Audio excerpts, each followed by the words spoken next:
अपने पसंदीदा शो के फुल एपिसोड देखने के लिए अभी डाउनलोड करें दंगल प्ले ऐप।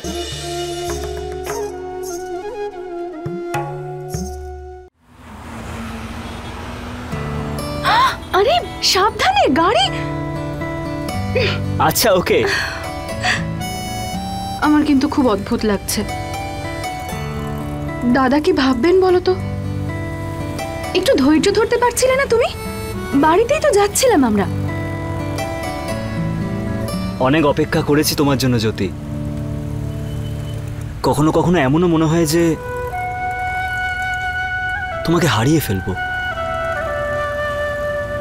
এই জন্য আজকে যখন তোমাকে পেয়েছি এক একটা মুহূর্ত অনেক দামি আমার কাছে।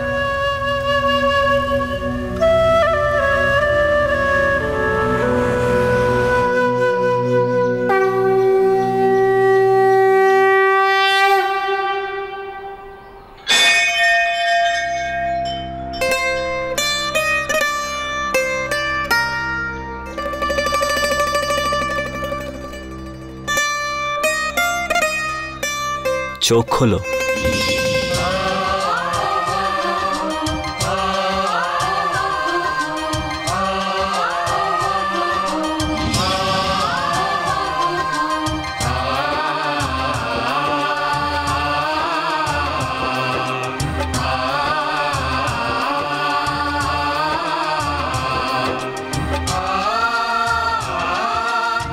Thank you. একটু জোরে প্রে করো, জোরে। ভগবান শুনতে পাচ্ছে না। ভগবান শুধু মনের কথা শুনতে পায়। সত্যি? আমার তো এরকম মনে হয়নি। আমি তো জোরে জোরে বলেছি ওনাকে। হ্যাঁ সত্যি বলছি। মন্দিরে এসে এরকম কথা বলে কেউ? হ্যাঁ, আমার সাথে তো ওনার এরকমই সম্পর্ক। বিয়ের পর না বউ সব স্বাধীনতা কেড়ে নেয়। এই হাসিটাই যেন তোমার সাথে সবসময় থাকে। আমি বুঝতে পারবো যে আমার ভগবান পেয়ে গেছি আমি।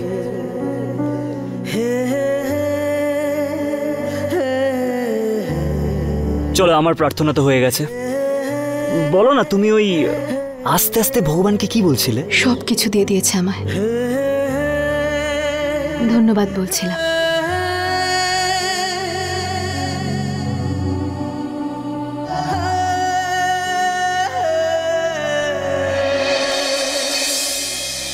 ওই কি ভাবছো তুমি?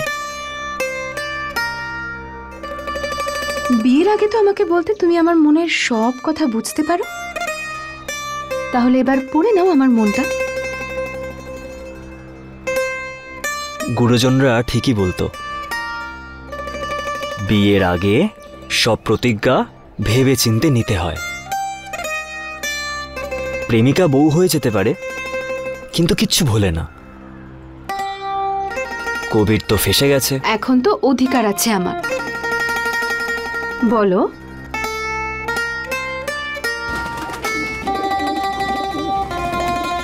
তুমি ওই পায়রাগুলোর ব্যাপারে ভাবছো? তোমার মনে আছে যখন আমরা প্রথমে এখানে এসেছিলাম, তো ওইখানে তুমি ওদের খাবার দিচ্ছিলে।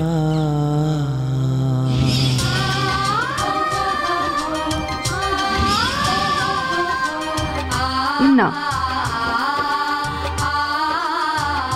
আমার বাড়ির লোকদের ব্যাপারে ভাবছো তাই না? সবাই কেমন হবে, ওখানে যাওয়ার পর কি হবে, কি সব কথাবার্তা হবে, এই সব আর কি। যখন মনের কথা বুঝতেই পারছো তখন বলো না আমাকে। আরে না, সারপ্রাইজ থাকতে দাও না প্লিজ বলো না। অ্যাকচুয়ালি না, আমি একটু নার্ভাস ফিল করছি। মা ছোটবেলা থেকে ছিল না, তারপর কাকিমা এলো। মা মারা যাওয়ার পর উনি আমাকে মানুষ করেছেন।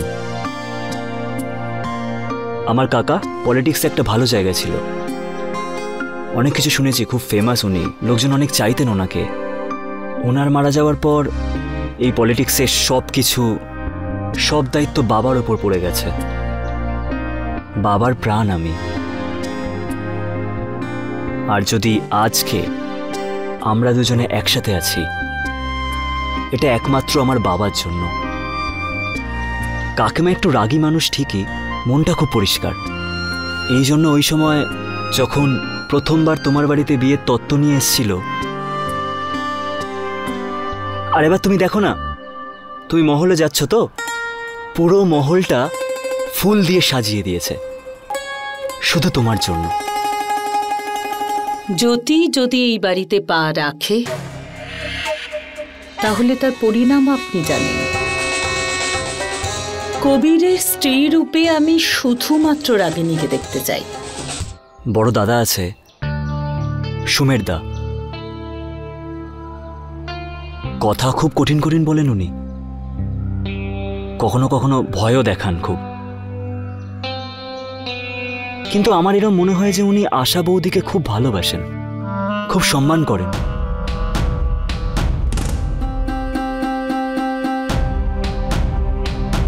এই চুড়িগুলো কার জন্য? ওই আসলে আমার ছোট জায়ের জন্য।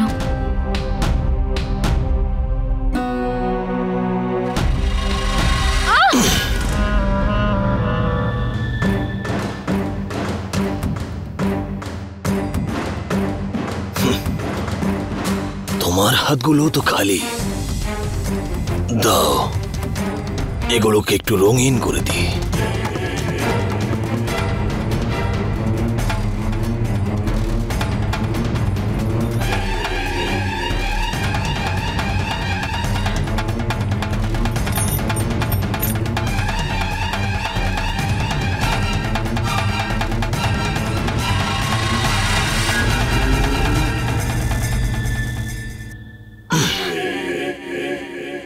নাও, কি সুন্দর রঙিন হয়ে উঠেছে।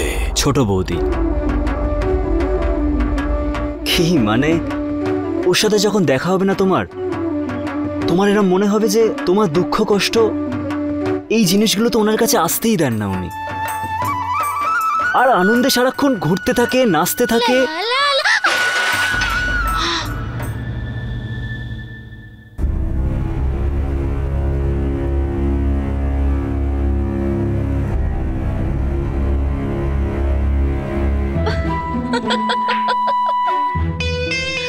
মার তো খেতেই হবে, না হয় হাসি মুখেই খাই।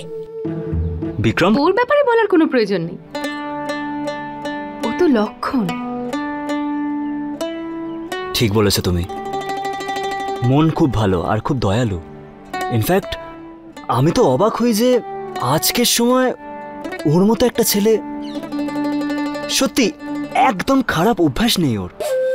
সুইটহার্ট, একবার দাদা সেটেল হয়ে যাক, তারপর আমি তোমাকে আমার ফ্যামিলির সঙ্গে পরিচয় করিয়ে দেব, আর তারপরে বিয়ে।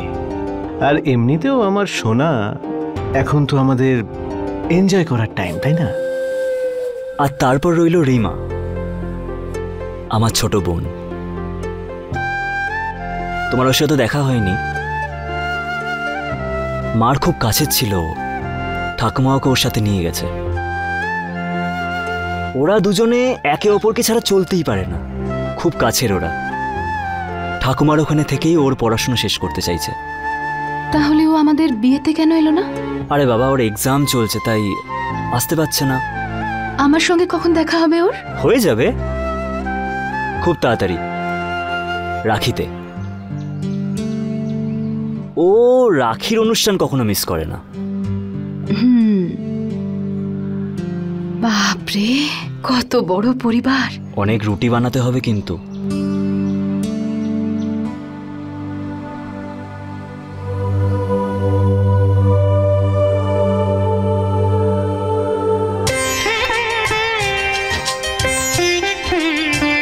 তুমি আমার সঙ্গে থেকো ঈশ্বর, যেন আমি এত বড় পরিবারকে এক সূত্রে বেঁধে রাখতে পারি, একজন ভালো বৌমা, একজন স্ত্রীর সব কর্তব্য পালন করতে পারি।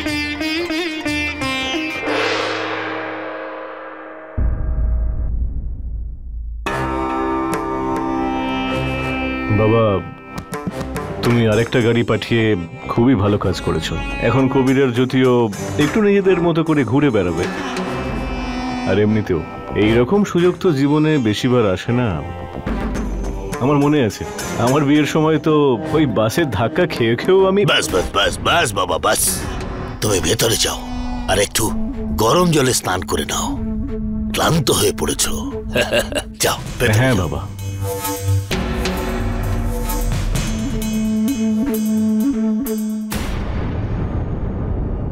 কিছুই তো হলো না এখনো।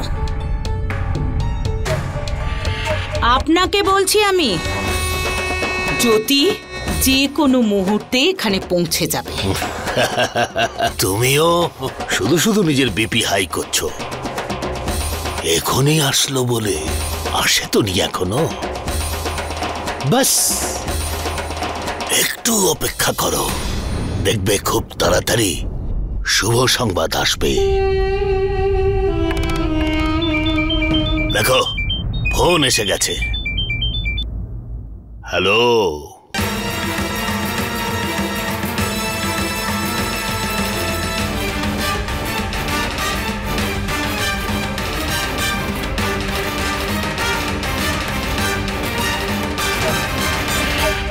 ঠিক আছে ঠিক আছে, খুব ভালো খুব ভালো। কি হলো বাবা, কাজ হয়ে গেছে? না, আমি জানতাম ওই লোকগুলো কোনো কাজের নয়, সেই জন্য দুবাই থেকে কিলার আনিয়েছিলাম। এক্ষুনি ব্যবস্থা করছি সবার। বাবা তুমি চিন্তা করো না, তুমি শুধু দেখতে থাকো। যদি 10 মিনিটের মধ্যে জ্যোতির মৃত্যুর খবর না আনতে পারি। শান্ত। আরে তুমি আমাকে কেন শান্ত হতে বলছো? আমি যেটা বলছি তুমি শুধু সেটাই করো। রঘুবীরকে ডেকে নিয়ে এসো। আরে তুমি তো ওকে স্নান করতে পাঠিয়ে দিলে। সাক্ষাৎ গঙ্গা বইতে বইতে আমাদের বাড়িতে আসছে। বের করে নিয়ে এসো ওকে বাথরুম থেকে, আর সমস্ত কাজের লোকদেরও ডাকো। পরিষ্কার করে বলুন কি করতে চান আপনি। স্বাগত, স্বাগত জানাতে হবে। বাবা তোমার কথা আমি আর কিছু বুঝতে পারছি না। আরে গর্ধব, হাই কমান্ড ম্যাডাম নিজে আসছেন আমাদের এই মহলে জ্যোতি আর কবিরকে স্বাগত জানাতে। আর তোমাদের দুজনার মুখ দেখে আমার মনে হচ্ছে আমি খুশি হব না পাগল হয়ে যাব।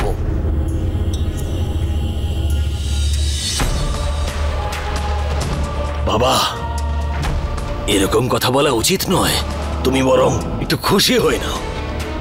তোমার বন্দুকধারীদের ফোন করো আর বলো যে কোথাও যেন কোনো খুন খারাপি না হয়। আর তুমি এরকম ভাবে কেন আমার দিকে তাকিয়ে আছো? ম্যাডাম যদি এই মুখটা তোমার দেখে তাহলে। আরে তুমি আমার কথাটা একটু বোঝবার চেষ্টা করো। সময় এখন জ্যোতিকে সঙ্গ দিচ্ছে, সময়কে অবহেলা করা উচিত নয়। এখন জ্যোতিকে আমাদের এই মহলে আসতে দাও। ম্যাডাম যখনই চলে যাবে আমরা আমাদের কাজটা করে নেব। প্লিজ, তুমি তো খুব ভালো করে জানো এই টিকিট কত কষ্ট করে আমি পেয়েছি। আমার পদ রাখতে গেলে এই সিটটা খুব জরুরি আমার কাছে। প্লিজ। কি করতে হবে আমায়? ওটাই যেটা একটা বৈভবশালী পরিবারের শাশুড়ি নিজের বৌমার সঙ্গে করে। প্লিজ।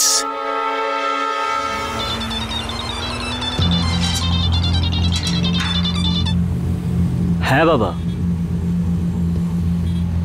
হ্যাঁ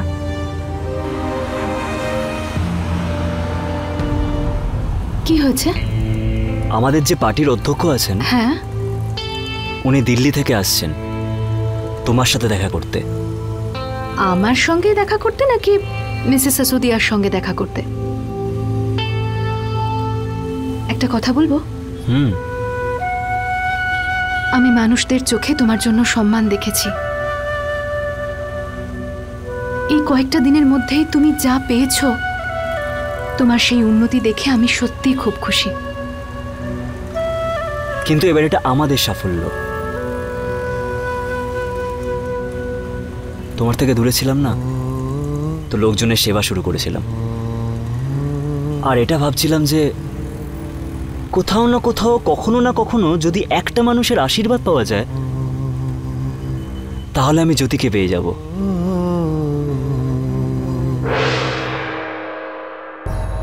ম্যাডাম এসে গেছেন। দূরে রাখো।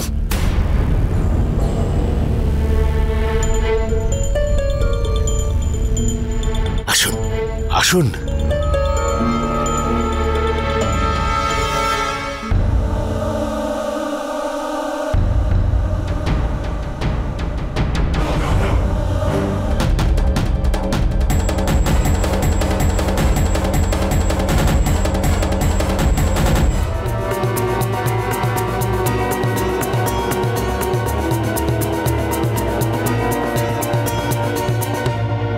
আসুন আসুন। এক মিনিট, আগে আমার পরিবারের সঙ্গে পরিচয় করিয়ে দিই। এ হলো আমার ভাইয়ের স্ত্রী, আমার স্বর্গীয় ভ্রাতার পত্নী, আর এ হলো আমার বড় ছেলে সুমের, আর এ হলো আমার মেজ ছেলে রঘুবীর, আর এ হলো আমার ভাইয়ের ছেলে বিক্রম সিং। আজ আমাদের এই গরিবের বাড়িতে এসে আপনি আমাদের অনেক সম্মান দেখিয়েছেন। আসুন আসুন। মেয়র বাবু, এটা যদি আপনার গরিবের বাড়ি হয় তো রাজপ্রাসাদ কোনটা? আপনার ছোট ছেলে মানে কবির বাবু, উনি তো একমাত্র গরিবদের জন্য কাজ করেন, তাই না? ওনার সঙ্গেই দেখা করতে এসেছি। আচ্ছা, উনি কোথায় এখন?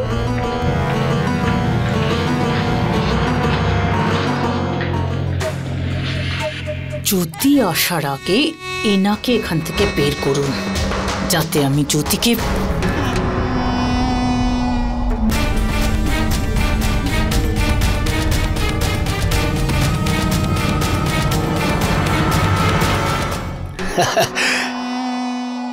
ম্যাডাম, এইমাত্র খবর পেলাম যে ওরা এখনো রাস্তায় আছে। আপনি একটু মিষ্টিমুখ করুন, আর পার্টির প্রগ্রেসের ব্যাপারে আপনার সঙ্গে কথা বলবো। তারপরে তো আপনাকে ফিরতেও হবে, দিল্লিতে আপনার কত কাজ রয়েছে। না মেয়র সাহেব, আপনি এত ইনসিস্ট করলেন তাই তো আমি এলাম। অনেক মাস পর আজ আমি সারা দিনের ছুটি নিয়েছি।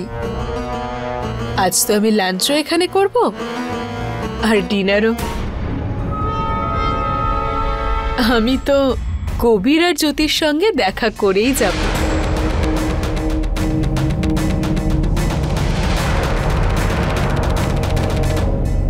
আগে আপনি যা বলবেন। আর হ্যাঁ, আমি আপনাদের এখানকার কালচারটাও দেখে যেতে চাই। আমিও একটু দেখি নতুন বৌমাকে আপনারা কিভাবে ঘরে বরণ করে তোলেন। হ্যাঁ হ্যাঁ, নিশ্চয়ই নিশ্চয়ই।